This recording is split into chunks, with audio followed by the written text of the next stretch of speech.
Esta es la mañana en el continente americano. Cuando atardece en Europa y cae la noche en Asia. Así despierta el continente americano y transcurre el día y la noche en el resto del mundo. La mañana.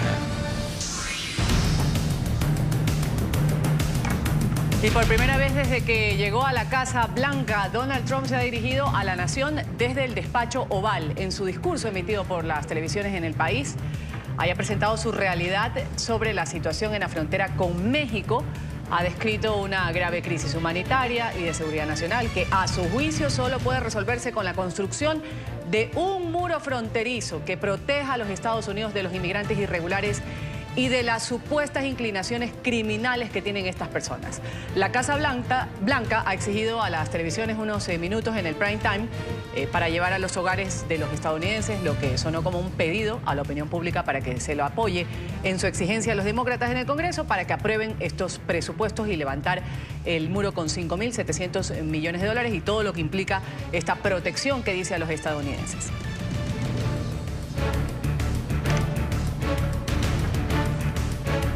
Un buen día, tengan todos bienvenidos a la mañana de NTN 24. Estamos miércoles ya deseándoles una buena mañana y la información actualizada del momento. Vamos a hablar de la Corte Constitucional de Guatemala.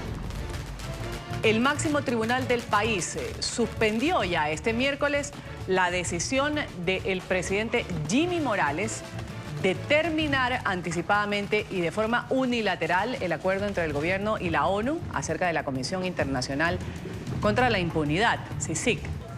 Esta decisión de los magistrados fue por mayoría tras más de 8 horas de sesión. La única voz en contra fue la de la magistrada presidenta de la Corte, Dina Josefina Ochoa, quien presentó un voto razonado, disidente a 8 amparos que buscaron detener justamente la salida anticipada de la Comisión Internacional.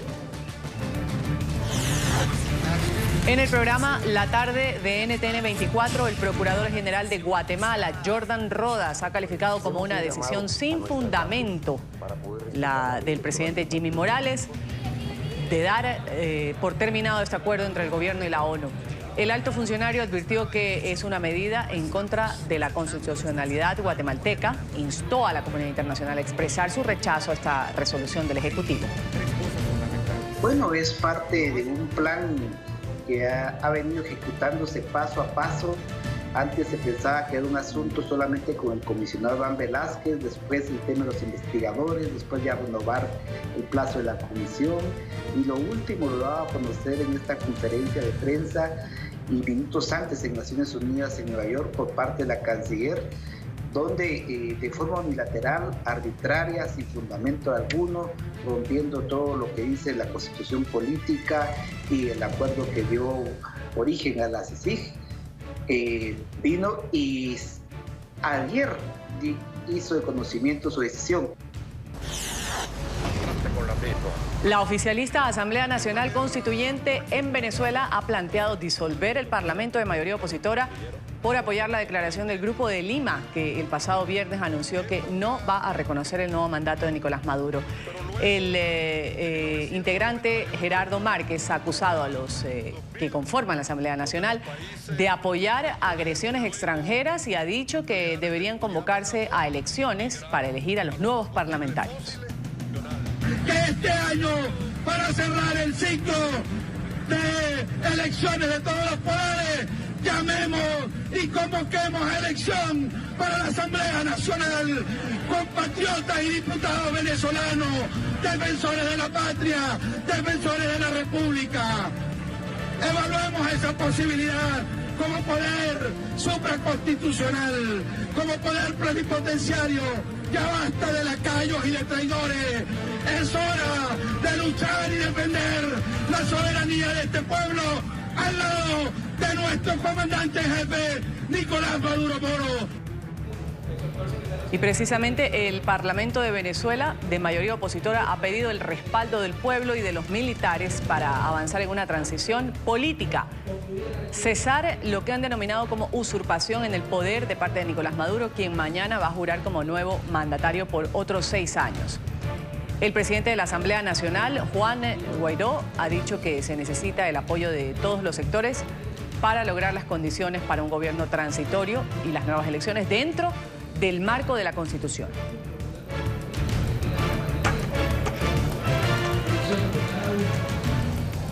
Buscando la restitución de este Estado de Derecho que proteja a todos los venezolanos por igual. Señaló que el Parlamento Nacional arranque de afirmar la ilegitimidad. Un día antes de su nueva juramentación, Nicolás Maduro va a ofrecer una conferencia de prensa a los medios internacionales. Está previsto que la investidura de Maduro para un nuevo periodo presidencial se lleve a cabo en la sede oficialista del Tribunal Supremo de Justicia en Venezuela, en Caracas.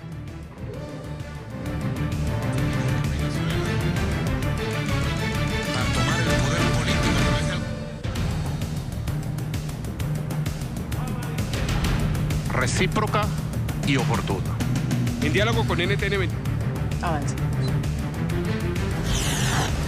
Los problemas de abastecimiento de combustible en México empeoran con las largas filas en las gasolineras de ciertos estados. Los camiones cisterna tienen dificultades para llegar a todo el país desde las terminales de Pemex custodiadas por militares.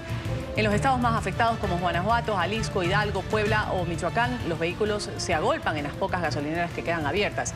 Según el presidente Andrés Manuel López Obrador, esta situación no es causada por la escasez de combustible en el país, sino que se da por el plan contra el robo de combustible que se ha puesto en marcha a principios de diciembre del 2018 y que en los primeros días supuso un ahorro de 129 millones de dólares.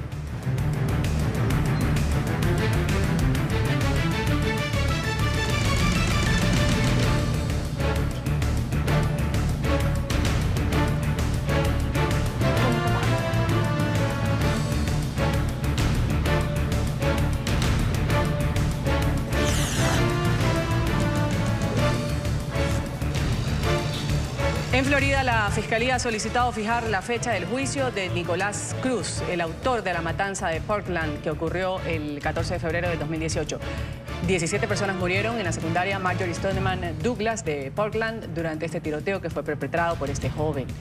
Los fiscales solicitaron para el mes de septiembre el comienzo del juicio, mientras la defensa reiteró de nuevo su petición a la Fiscalía de retirar la sentencia de pena de muerte para Cruz.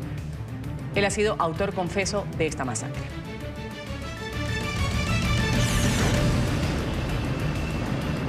Y de manera sorpresiva, el secretario de Estado de los Estados Unidos, Mike Pompeo, arribó este miércoles a Irak.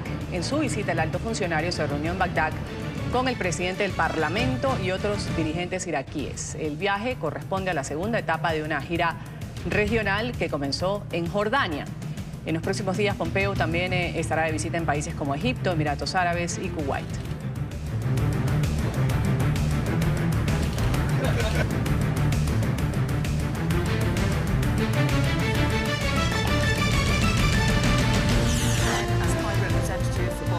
La Cámara de los Comunes británica ha retomado este miércoles el debate sobre el pacto para la salida de la Unión Europea propuesto por la primera ministra Theresa May.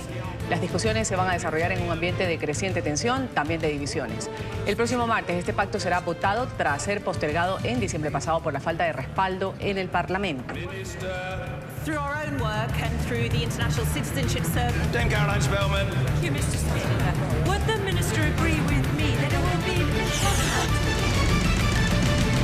Y estas son las imágenes de una poderosa tormenta de arena que ha sacudido el estado de Nueva Gales en el sur de Australia. En las imágenes que fueron grabadas por algunos residentes locales, ahí se puede ver la poca visibilidad, valga la redundancia de alguna manera, que hubo durante unos minutos tras el paso del polvo rojizo. Algunas personas expresaron su temor ante este fenómeno, pues afirman que es poco común presenciar este tipo de sucesos en la región. Durante la tormenta, más de 5.000 hogares estuvieron sin electricidad.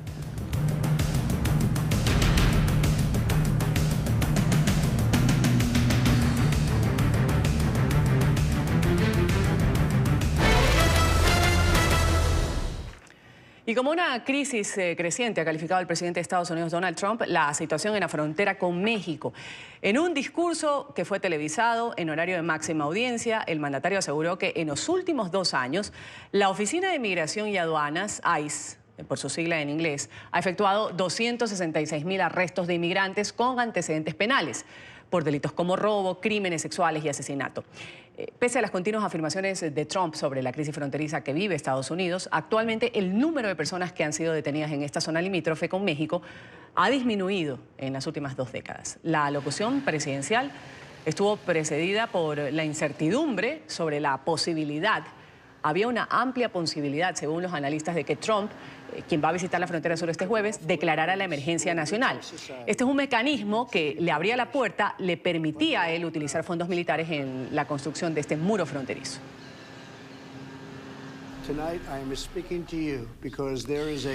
Mis compatriotas estadounidenses, esta noche les estoy hablando porque hay una creciente crisis humanitaria y de seguridad en la frontera sur. Cada día, los agentes de la patrulla fronteriza se encuentran con miles de inmigrantes indocumentados tratando de entrar a nuestro país. No tenemos espacio para recibirles y no tenemos cómo retornarlos prontamente a sus países.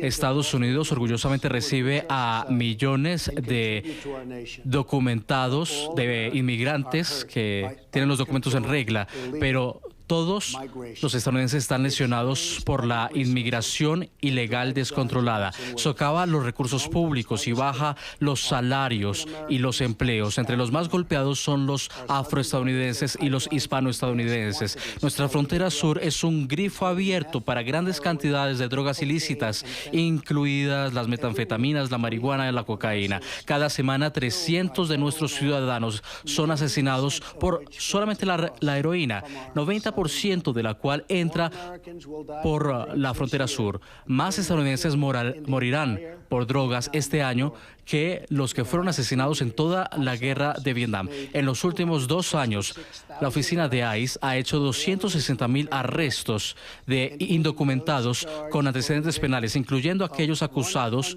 o arrestados por 160,000 asaltos, 30,000 crímenes sexuales y 4,000 asesinatos violentos. En los últimos años, miles de estadounidenses han sido brutalmente asesinados por aquellos que ilegalmente entraron a nuestro país y miles de vidas están en riesgo si no actuamos justo ahora.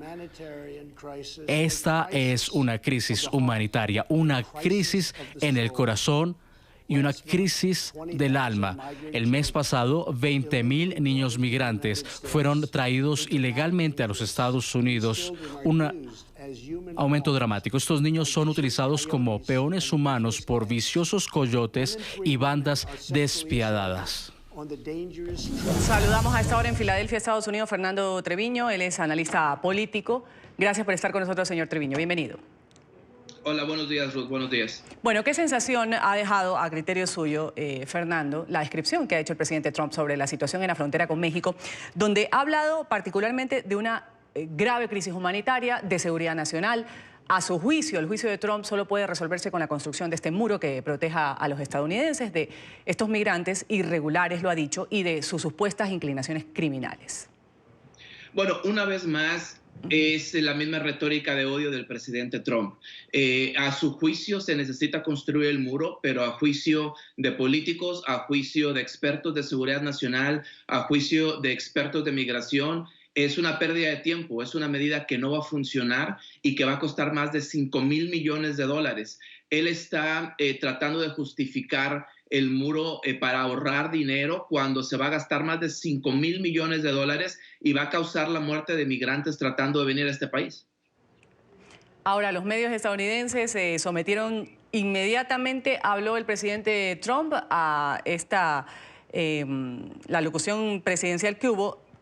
Hicieron como un intensivo detector de mentiras. Lo han puesto muchos medios de comunicación para denunciar algunas tergiversaciones, según dicen, trampas argumentales que ha presentado el presidente.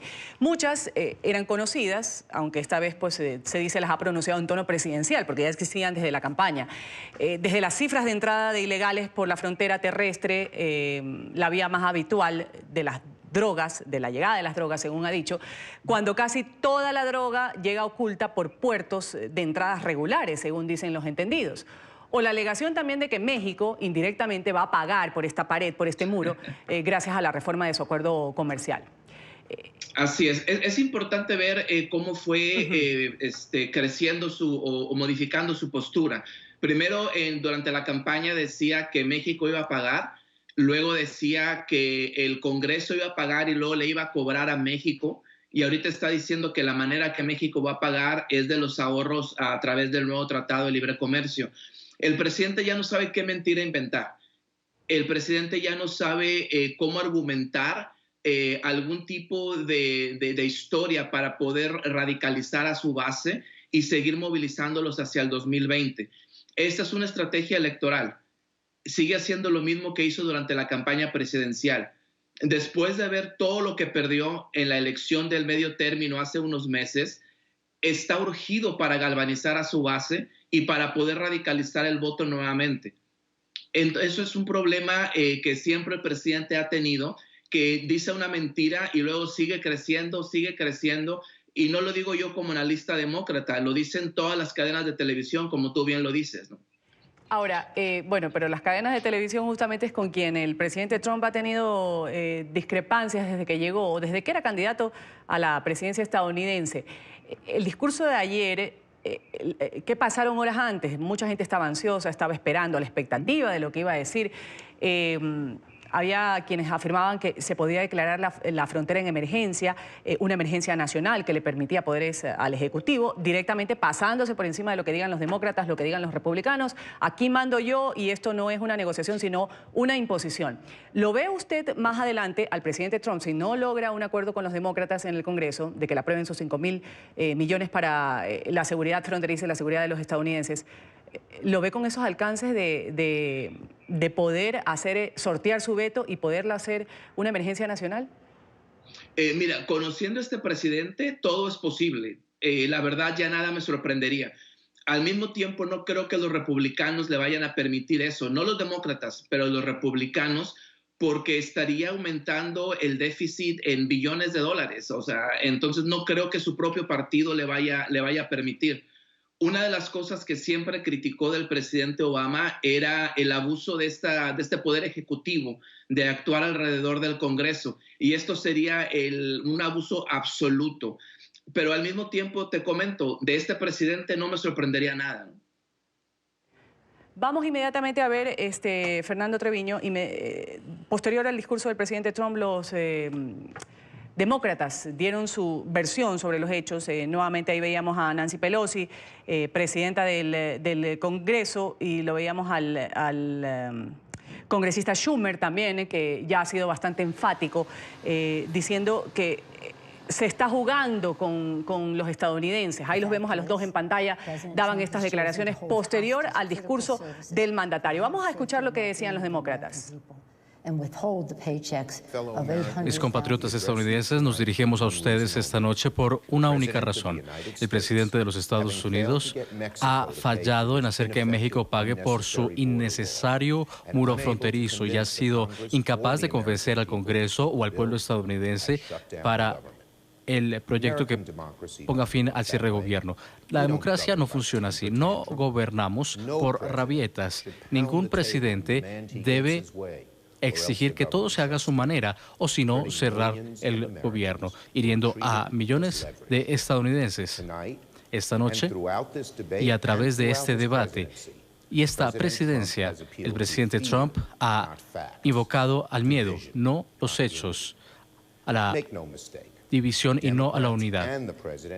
No se equivoquen, demócratas y el presidente le apuestan a la seguridad fronteriza. Sin embargo, estamos en desacuerdo con el presidente en la forma más efectiva de hacerlo. Entonces, ¿cómo abordamos este desorden? Bueno, hay una solución obvia. Separen el cierre de gobierno con los argumentos de la seguridad fronteriza. Hay legislaciones bipartidistas apoyada por ambos para reabrir el gobierno, para permitir que el debate sobre la seguridad fronteriza continúe. No hay excusa para herir a millones de estadounidenses sobre diferencias políticas, impidiendo que muchos dejen de recibir sus pagos. Bueno, esta era parte del refute que hicieron los demócratas. Han replicado, no se gobierna a través de rabietas, alegando la situación del presidente Trump. Reclamaron al mandatario que firme alguna de estas propuestas que ha sido pactada con los congresistas republicanos y que permitiría reabrir esta administración mientras prosiguen las discusiones sobre el tema del muro. lo decía el congresista, se está usando a las personas como rehenes, el congresista Schumer. ¿Cómo usted cree que va a avanzar este tipo de negociaciones cuando ya el presidente lo ha hecho, como dicen los demócratas, en cierta medida, una situación de miedo, crear un ambiente de miedo? Esto es lo que yo quiero. ¿Cómo se van a dar las negociaciones dentro del Congreso? Claro, mira, el presidente está acostumbrado a gobernar vía Twitter y vía rabietas, como bien lo dice el senador Schumer. La negociación en el Congreso va a tener que avanzar, porque ahorita hay más de 800,000 empleados federales que están como rehenes de la rabieta del presidente Trump. Él argumenta lo mejor para el gobierno, él argumenta lo mejor para su propio partido y para los americanos, pero tiene 3 semanas de que el gobierno federal no está funcionando por una rabieta. Y es importante mencionar que este cierre de gobierno inició antes de que los demócratas tomaran el poder nuevamente en el Congreso, porque ellos tomaron el poder apenas hace una semana y esto ya lleva 3 semanas. Entonces, la rabieta del presidente se llevó a cabo bajo su propio partido, bajo el control de los republicanos de ambas cámaras del Congreso. A los republicanos no les conviene mantener el gobierno cerrado.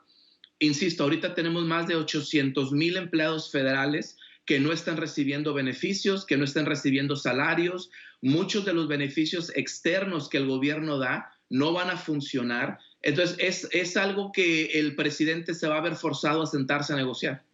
Vamos a agradecer con nosotros ha estado Fernando Treviño. Él es analista político, demócrata. Gracias y un buen día para usted. Un saludo. Inmediatamente vamos a ver las reacciones de lo que sucede después del discurso del presidente Donald Trump, de las declaraciones que dieron los demócratas también. Hoy se cumplen 19 días del cierre parcial de la administración gubernamental, la segunda más larga que enfrenta a Estados Unidos desde 1976. Emiliana Molina, periodista de NTN 24 en Washington, tiene el informe hasta ahora. Emiliana, un buen día. Ruth, muy buenos días. Así es, Trump inició su discurso reiterando que hay una crisis humanitaria y de seguridad que crece a diario en la frontera con México. Él insiste en que la construcción del muro es crítica para abordar el tema de seguridad en el país y recuerda a dar ejemplos de casos donde inmigrantes indocumentados han cometido crímenes para justificar sus demandas actuales. Trump continúa exigiendo los $5,000 millones para la barrera, que según él se pagará por sí mismo e indirectamente bajo el nuevo acuerdo comercial entre Estados Unidos, México y Canadá. A pesar de las afirmaciones de Trump de la crisis en la frontera, el número de personas detenidas intentando cruzar Estados Unidos ha disminuido. Trump concluyó su discurso y los demócratas respondieron durante 8 minutos, el mismo tiempo que sostuvo el presidente al aire en un hecho inédito. Buenas noches. Agradezco la oportunidad de hablarle directamente al pueblo estadounidense sobre cómo podemos terminar este cierre de la administración y cumplir con las necesidades del pueblo estadounidense. Tristemente, mucho de lo que hemos escuchado del presidente Trump sobre el cierre de gobierno ha estado lleno de desinformación. El presidente ha elegido el temor. Empezaremos con los hechos. El hecho es que el primer día este Congreso pasó legislación republicana para financiar las soluciones en materia fronteriza, pero el presidente ha rechazado este proyecto bipartidista que reabriría el gobierno y ha forzado a millones de contribuyentes estadounidenses a pagar por su muro, aunque siempre ha prometido que México pagaría por él. El hecho es que el presidente Trump ha secuestrado los servicios públicos y ha retenido el pago de trabajadores inocentes en todo el país, muchos de los cuales son veteranos. Él prometió extender el cierre de gobierno por meses o años. Eso es simplemente jugar mal. El hecho es que todos concordamos en la necesidad de asegurar nuestras fronteras. Podemos construir la infraestructura. Podemos implementar nuevas tecnologías para impedir que entren las drogas a nuestro país. Contratar el personal que necesitamos en la frontera. Trump se reunirá el día de hoy con la jefatura demócrata y viajará el jueves a la frontera sur, donde se encontrará con las autoridades para conocer de primera mano la situación en la zona. Además de distintas agencias que han debido suspender algunas de sus funciones a raíz de la falta de recursos, alrededor de 420,000 empleados considerados esenciales han continuado trabajando sin cobrar su sueldo y otros 380,000 permanecen en licencia, también sin remuneración. Estamos en directo desde Washington. Emiliana Molina, regreso al Centro Internacional de Noticias. Emiliana, gracias por ese reporte desde la capital estadounidense. Mientras la Casa Blanca reafirma su mano dura en política migratoria, hay sectores en Estados Unidos que fortalecen, en cambio, las estrategias de protección a los inmigrantes. La alcaldía de la ciudad de Nueva York ha anunciado que todos los residentes de la Gran Manzana van a poder acceder a un seguro médico, por ejemplo, incluyendo a quienes no tienen los documentos. La noticia enseguida con nuestro periodista Alejandro Rincón. Alejandro, un buen miércoles para ti.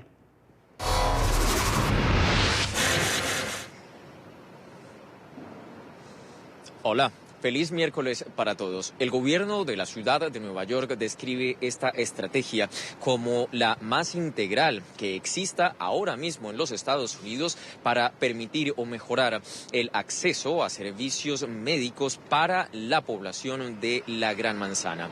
Su proyecto o su estrategia es realmente ambiciosa.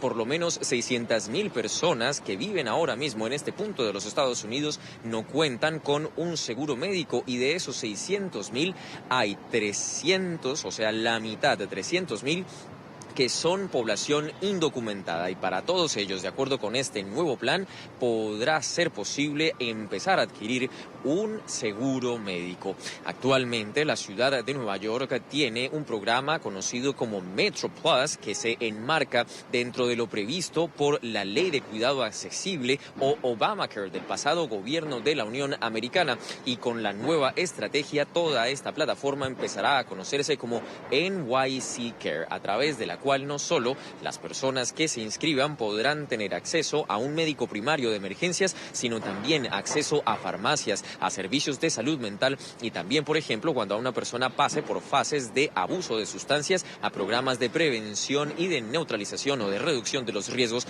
del consumo de drogas. En el momento de hacer el anuncio, el alcalde de la ciudad de Nueva York entregó esas siguientes declaraciones. No vamos a esperar más para hacer frente a esta crisis de atención médica. Hoy estamos garantizando cobertura de salud para todos los neoyorquinos. No importa si tengan documentos o dinero. La atención médica es un derecho humano. A mitad del presente año 2019 empezarán las inscripciones a la plataforma NYC Care y se espera que para 2021 se alcance el potencial previsto de inscripción a este nuevo programa de salud. Toda la información por ahora. Continúen ustedes con más en el Centro Internacional de Noticias. Alejandro, agradeciéndote por ese reporte. En otros temas de la Unión Americana, en el estado de la Florida, investigadores aseguran que una mujer de 86 años ha herido mortalmente a su esposo de 89 y lo ha hecho con un bastón de caminar. La mujer actualmente permanece bajo custodia policial mientras avanzan las indagaciones para determinar lo que realmente ocurrió. La historia enseguida con Paola Serna desde Miami. Paola. Hola, ¿qué tal? Muy buenos días. Las autoridades del condado Santa Rosa en Florida detuvieron a Ramona Maxine, una anciana de 86 años, a quien ahora acusan del asesinato de su esposo y a quien además se le ha fijado una fianza de $250,000.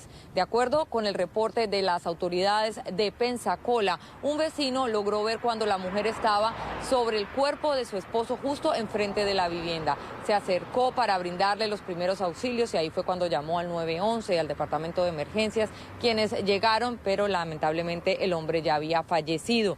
Poco después las autoridades ingresaron a la vivienda de ambos y ahí fue cuando dieron con un bastón cubierto de sangre. Esto logró ser pues fundamental para implicar a Maxine en el asesinato de su esposo. La mujer permanece detenida y tanto las autoridades o el sheriff de Pensacola como la defensa de esta mujer lograron un inusual acuerdo, y es para lograr determinar la salud mental de la mujer que pudiera estar alterada, esto después de haber sido detenida, y lo errático de la situación, lo errático del comportamiento de esta mujer después de la detención. Mientras se evalúa la situación mental de esta mujer, ella permanecerá detenida en la prisión de Pensacola. Es la información desde Miami. Soy Paola Serna. Continúen ustedes con más información. Muy buenos días.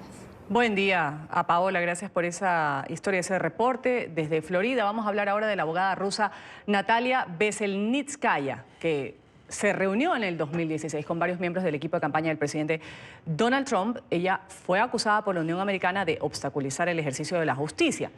Es señalada ahora de haber falsificado documentos que exculpan a algunos de sus clientes que son cuestionados por la justicia estadounidense. Esta es la historia. Estados Unidos acusó a la abogada rusa Natalia Veselnitskaya de obstaculizar el ejercicio de la justicia, una acusación sancionable con 10 años de prisión, según anunció el martes la Fiscalía. Veselnitskaya está acusada de haber fabricado, con la colaboración de un responsable de la Fiscalía rusa, documentos que exculpan a algunos de sus clientes que son cuestionados por la justicia estadounidense. Están acusados de haber blanqueado más de $200 millones procedentes de un mecanismo de desvío de fondos de la Administración Fiscal rusa a través de inversiones en el mercado inmobiliario de Estados Unidos. La abogada se hizo conocida tras la revelación de su encuentro en junio de 2016 con varios miembros del equipo de campaña del presidente Donald Trump, especialmente con su hijo Donald Trump Jr. y su yerno Jared Kushner, en la Torre Trump en Nueva York. Aunque la acusación no tiene relación directa con los contactos que tuvo con el equipo de Trump, podría ser un mecanismo de presión de la justicia estadounidense de cara a obtener su colaboración en la investigación sobre los vínculos entre la campaña de Trump y Rusia. La joven saudí que escapó a Tailandia huyendo de un matrimonio forzado y que luego anunció que renunciaba al Islam, ha solicitado finalmente asilo en Canadá. Ella aseguró que teme por su vida si la regresan a su país de origen. Por su parte, la Embajada de Arabia Saudí en Bangkok precisó que no ha pedido su deportación. Quiero que Canadá me conceda asilo. Esa es la petición que este martes hizo Rajab Mohamed Al-Qunun, la joven saudí que huyó a Tailandia tras apostatar del Islam, rechazar un matrimonio forzado y posteriormente atrincherarse en una habitación de un hotel en el aeropuerto de Bangkok para evitar su deportación. A través de su cuenta de Twitter, la joven de 18 años también ha pedido ayuda a la Unión Europea, a Reino Unido, Estados Unidos y Australia. Este último afirmó que considerará con atención cualquier solicitud de Al-Qunun para un visado humanitario una vez termine su proceso con la Agencia de las Naciones Unidas para los Refugiados. Por su parte, la Embajada de Arabia Saudí en Tailandia indicó en un comunicado que nunca solicitó la deportación de Al-Qunun ni le confiscó el pasaporte, como ella misma denunció, y precisó que el caso es un asunto familiar. La joven saudí llegó el sábado a la capital tailandesa en un vuelo desde Kuwait, donde aprovechó que las mujeres no necesitan autorización de sus guardianes masculinos para viajar, como sí ocurre en Arabia Saudí. Su intención era llegar a Australia, donde quería pedir asilo tras recibir amenazas de muerte de su familia, según ella, por apostatar del Islam y negarse a un matrimonio concertado. Damos paso a los anunciantes aquí en la mañana de NTN 24 y cuando regresemos la presión internacional está en aumento a un día de la posesión o nueva posesión de Nicolás Maduro para su mandato presidencial de 6 años en Venezuela. Ya volvemos con este y otros temas. Ya regresamos con La Mañana.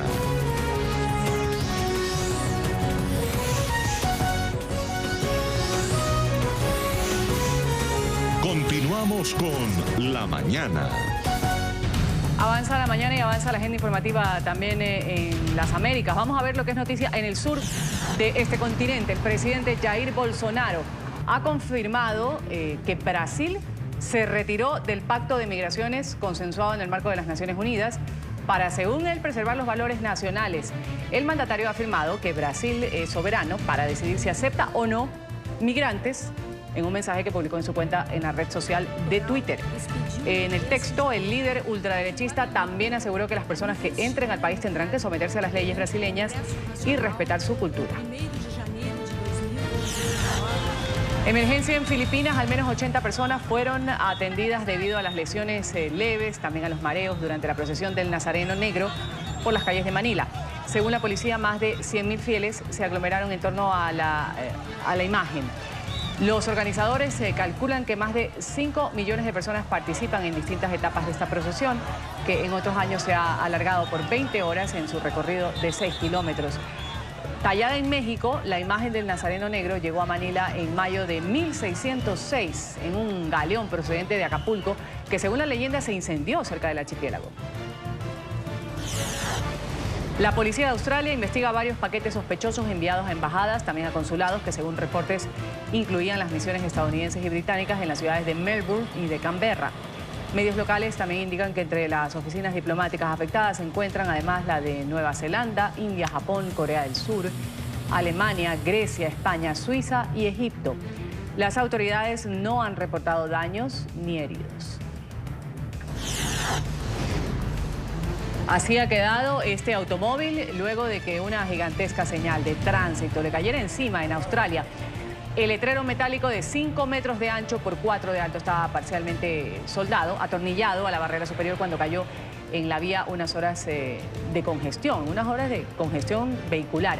La mujer que conducía este auto resultó herida, se encuentra estable, sin embargo, así lo han informado los medios locales. El líder del régimen de Corea del Norte, Kim Jong-un, ha dejado China tras una visita de 2 días en el gigante asiático. El tren en el que se cree que viajaba partió de Beijing a primera hora de este miércoles. El viaje de Kim a China es el cuarto en los últimos 10 meses. La visita ocurre en medio de los preparativos de un posible segundo encuentro entre el líder norcoreano y el presidente estadounidense Donald Trump.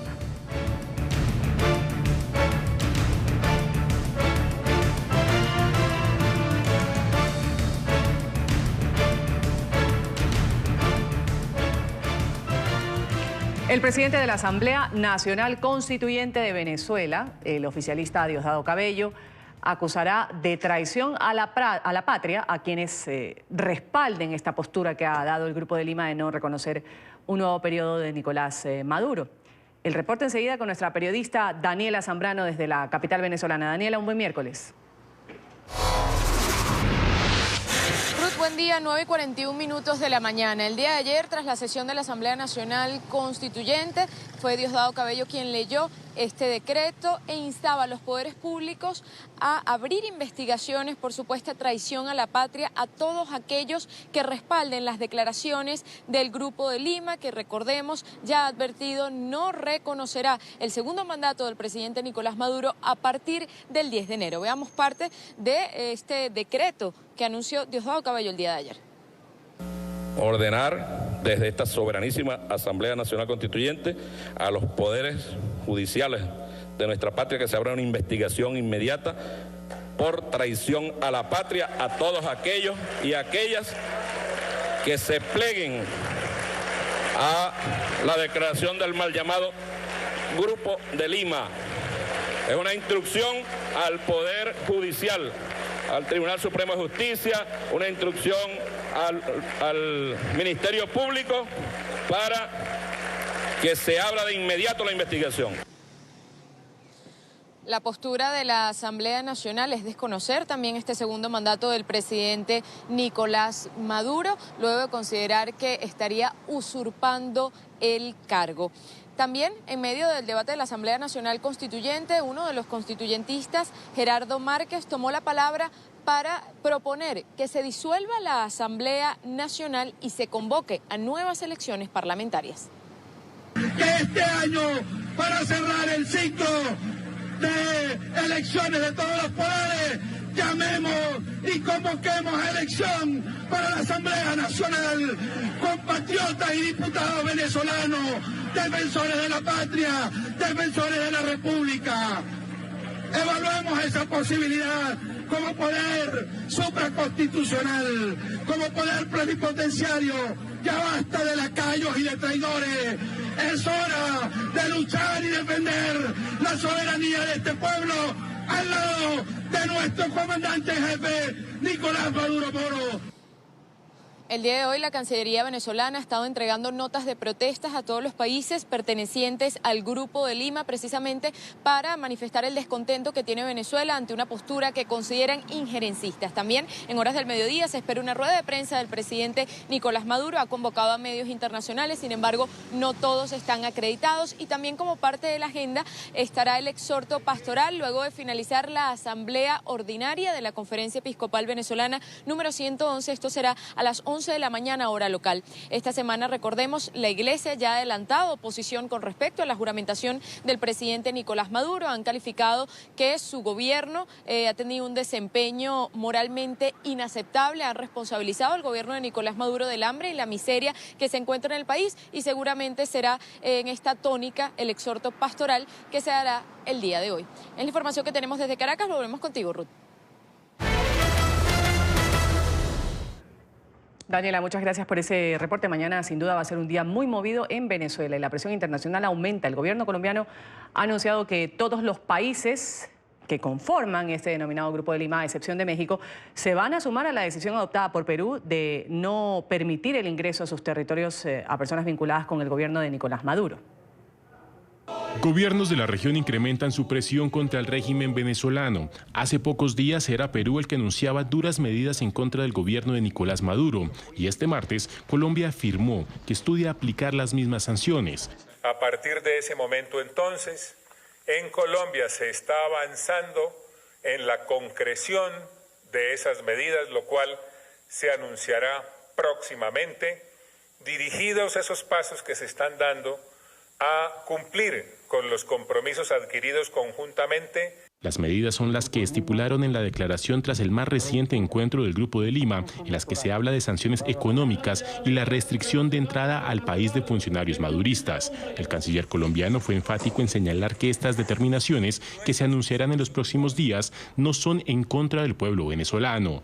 Todas las medidas que se anuncian tienen que ver con personas en concreto. No se busca de ninguna manera sanciones ni al pueblo de Venezuela ni a la nación como tal. Son medidas focalizadas en personas cercanas al régimen. Carlos Holmes Trujillo además se refirió a los continuos ataques verbales del madurismo contra el presidente colombiano Iván Duque.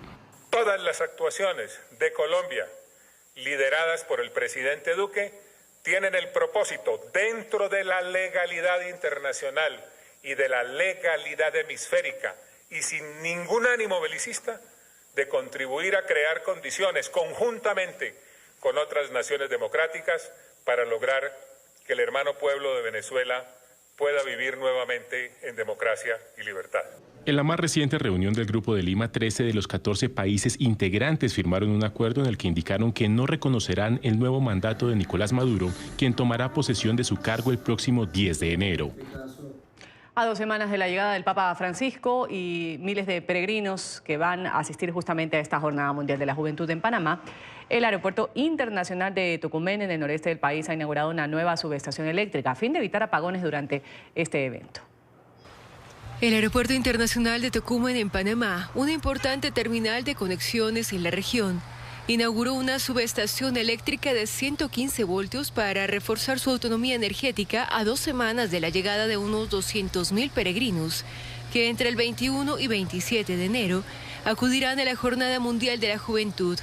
La subestación, cuya construcción costó cerca de $30 millones e implicó la construcción de una línea subterránea de doble circuito de aproximadamente 4 kilómetros, ayudará a regular el voltaje que entra al sistema y evitará posibles apagones eléctricos durante la visita del Papa. Y este equipo en particular es lo que le llamamos un equipo de maniobra blindado arco resistente. Es decir, en caso de que se tuviese alguna falla eléctrica, ninguno de los gases productos de esa falla nos llegaría a nosotros. Con la nueva capacidad de autonomía energética se evitará que el aeropuerto quede a oscuras, como ocurrió en septiembre de 2017, debido a una falla en el sistema eléctrico que obligó a cancelar 140 vuelos y dejó varadas a más de 10.000 personas, ocasionando pérdidas de entre 2 y 3 millones de dólares. El aeropuerto de Tocumen, una de las principales terminales de conexiones de Latinoamérica y base de operaciones de la aerolínea Copa, se encuentra en plena expansión y las autoridades calculan que estará lista a principios del año que viene.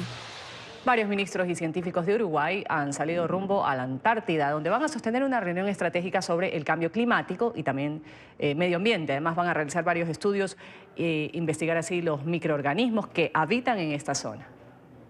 Los ministros de Defensa, Relaciones Exteriores y Medio Ambiente de Uruguay partieron hoy junto a una delegación de científicos en una misión a la Antártida, donde se mantendrá una reunión del Gabinete Interministerial de Asuntos Antárticos, con la mira puesta en un plan estratégico para 2045. Así lo dijo a la prensa el ministro de Defensa, Jorge Menéndez.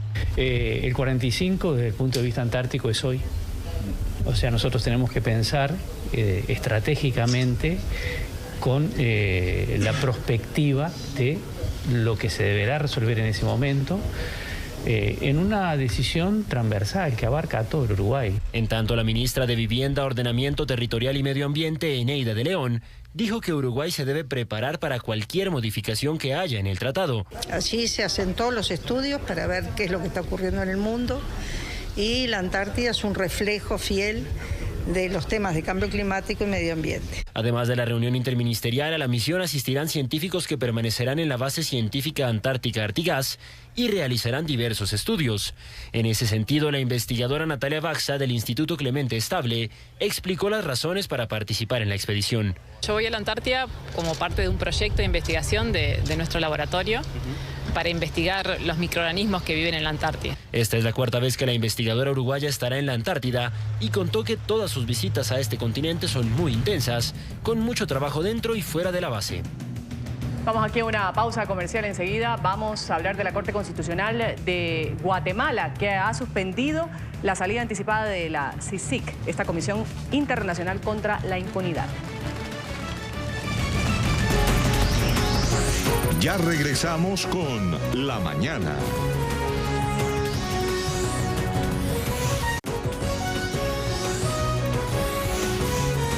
Continuamos con La Mañana.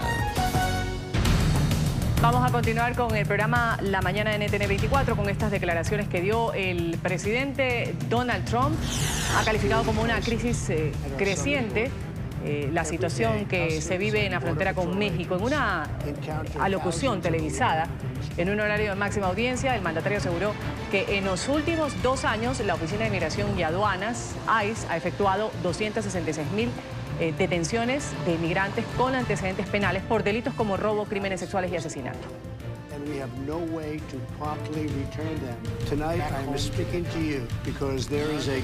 Mis compatriotas estadounidenses, esta noche les estoy hablando porque hay una creciente crisis humanitaria y de seguridad en la frontera sur. Cada día los agentes de la patrulla fronteriza se encuentran con miles de inmigrantes indocumentados tratando de entrar a nuestro país. No tenemos espacio para recibirles y no tenemos cómo retornarlos prontamente a sus países. La Corte de Constitucionalidad de Guatemala, como máximo tribunal del país, ha suspendido este miércoles la decisión del presidente Jimmy Morales de terminar anticipada y de forma unilateral el acuerdo entre el gobierno y la ONU acerca de la Comisión Internacional contra la Impunidad. Esta decisión de los magistrados fue por mayoría tras más de 8 horas de sesión.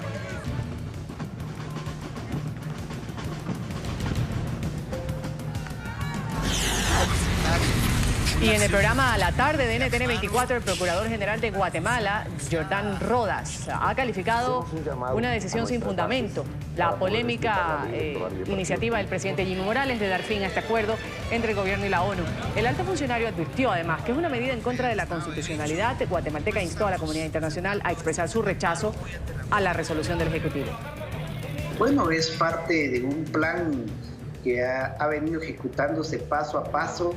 Antes se pensaba que era un asunto solamente con el comisionado Iván Velázquez, después el tema de los investigadores, después ya renovar el plazo de la comisión, y lo último lo daba a conocer en esta conferencia de prensa y minutos antes en Naciones Unidas en Nueva York por parte de la canciller, donde de forma unilateral, arbitraria, sin fundamento alguno, rompiendo todo lo que dice la Constitución política y el acuerdo que dio origen a la CICIG, vino y ayer hizo de conocimiento su decisión.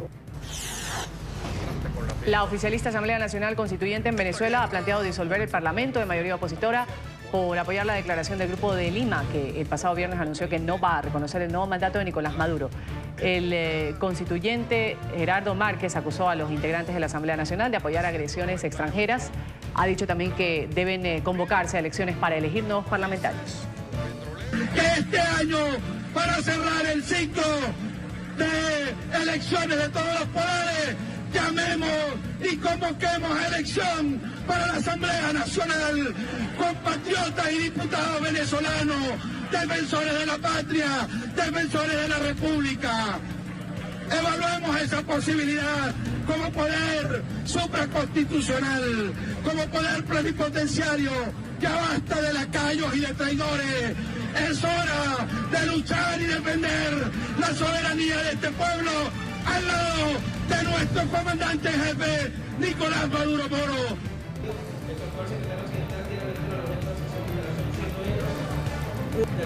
El Parlamento de Venezuela, de mayoría opositora, ha pedido en cambio el respaldo del pueblo y de los militares para avanzar en una transición política, cesar la usurpación del poder de Nicolás Maduro, han dicho, quien mañana va a juramentar como nuevo mandatario por otros 6 años.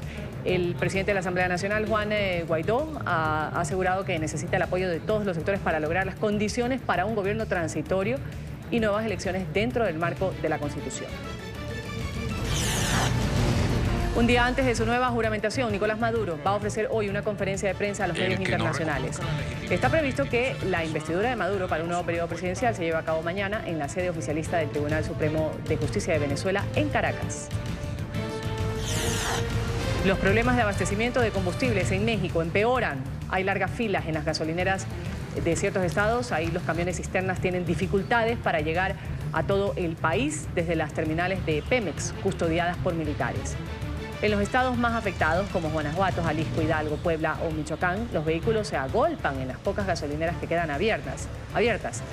Según lo ha dicho el mandatario Andrés Manuel López Obrador, la situación no es causada por la escasez de combustible en el país, sino por el plan contra el robo de combustible que puso en marcha a principios de diciembre del 2018 y que en los primeros días ha supuesto, según el gobierno, un ahorro de 129 millones de dólares.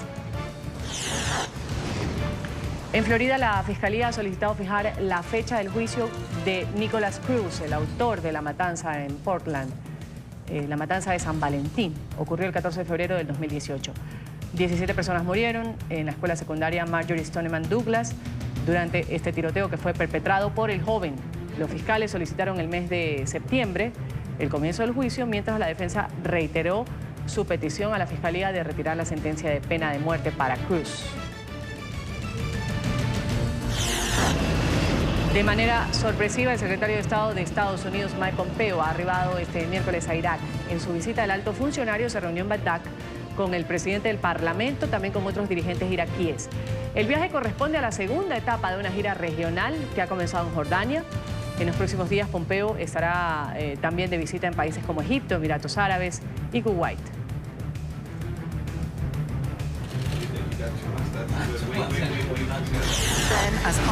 La Cámara de los Comunes británica ha retomado este miércoles el debate sobre el pacto para la salida de la Unión Europea propuesto por la primera ministra Theresa May. Las discusiones se desarrollan en un ambiente de creciente tensión y divisiones. El próximo martes el pacto será votado tras ser postergado en diciembre por la falta de respaldo del Parlamento. En cuestión de horas, Malta va a recibir los 49 migrantes que desde hace 2 semanas se encuentran en alta mar esperando desembarcar, según lo aseguró el gobierno de este país. Un barco militar va a transportar a estas personas que fueron rescatadas por barcos humanitarios de ONG de Alemania. Los inmigrantes serán luego redistribuidos en 8 países europeos. Está Alemania, está Francia, Portugal, Irlanda, Rumania, Luxemburgo, Holanda e Italia.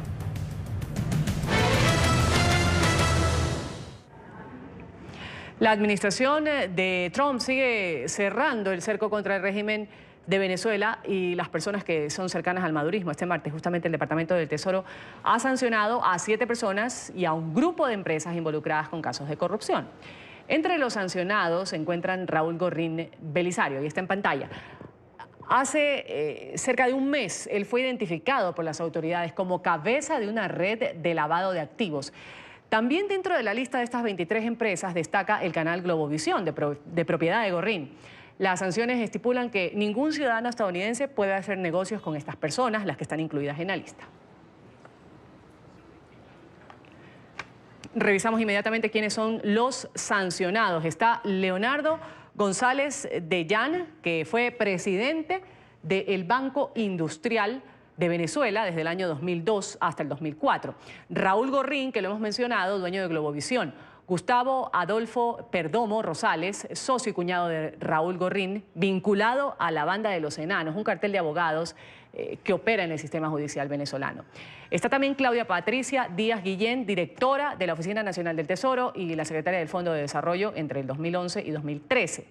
Adrián José Velázquez Figueroa, ex edecán de Hugo Chávez y esposo de Claudia Díaz.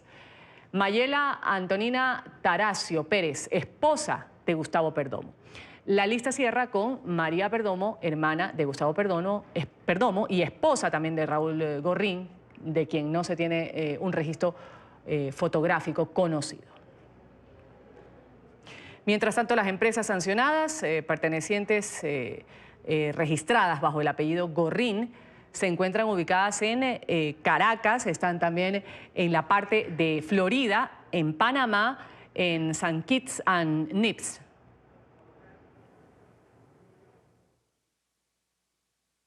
Los miembros del régimen venezolano han saqueado miles de millones de dólares de Venezuela mientras el pueblo venezolano sufre. La tesorería está apuntando a esta red de cambio de divisas, que era otro esquema ilícito que el régimen venezolano había utilizado para robar a su gente.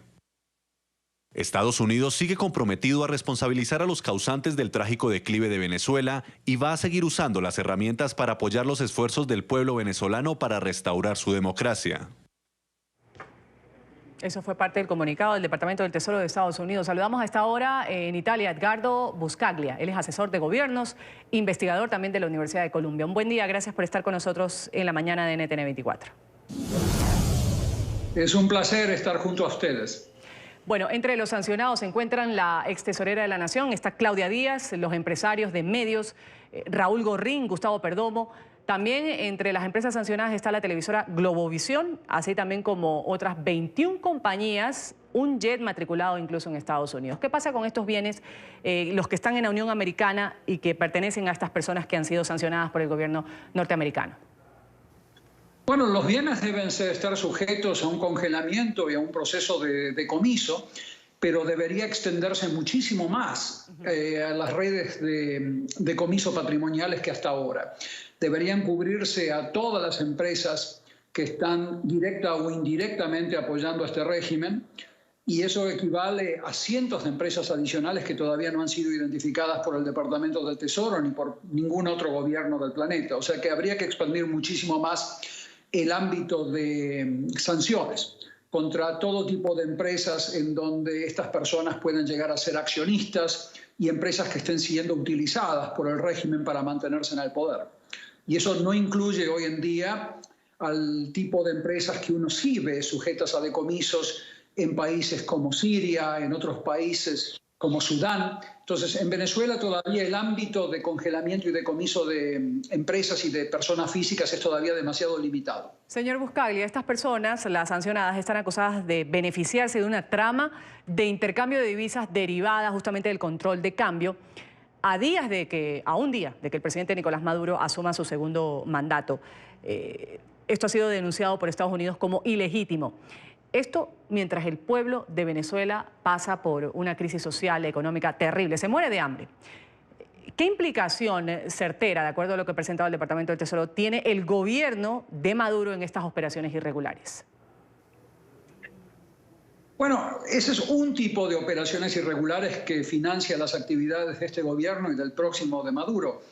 Pero hay todo tipo de contrabandos ligados a empresas vinculadas a estas personas sancionables que todavía no han sido cubiertas. O sea, el ámbito de financiamiento del régimen de Maduro es muchísimo más amplio que simplemente el de operaciones cambiarias. Va mucho más allá de eso.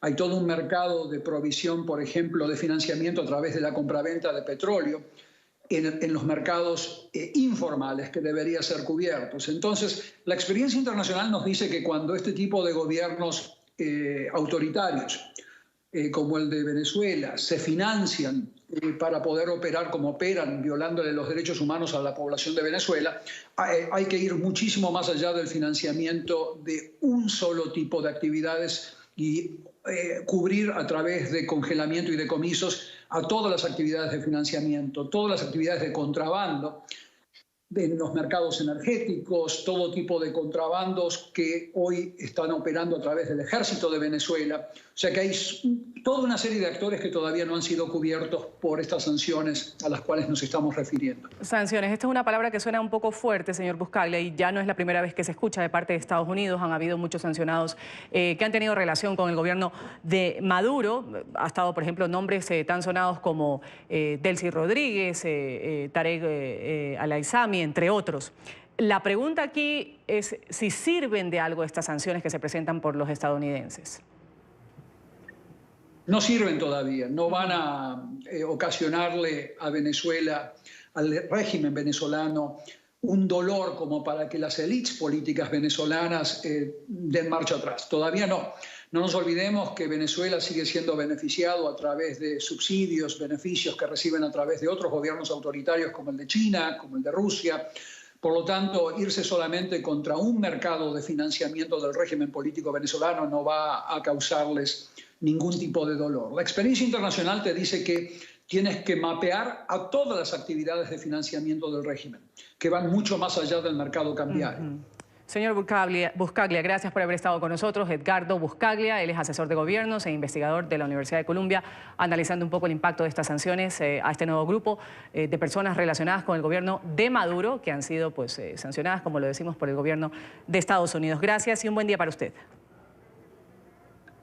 Felicidades, gracias.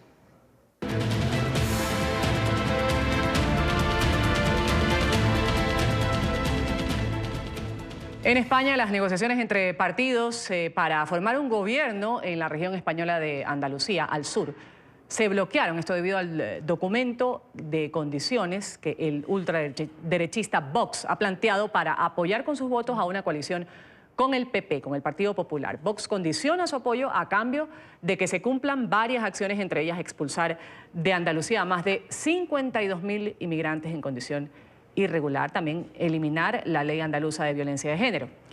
Enseguida el tema lo desarrolla Marcelo Moncayo. Marcelo, adelante. Hola, ¿qué tal? Un saludo para todos ustedes en la mañana, amigos televidentes. El debate político en España se ha puesto sumamente intenso en las últimas horas. Esto luego de que la organización política de extrema derecha, Vox, exigiera varias reformas legales a cambio de apoyar una presidencia del Partido Popular en Andalucía.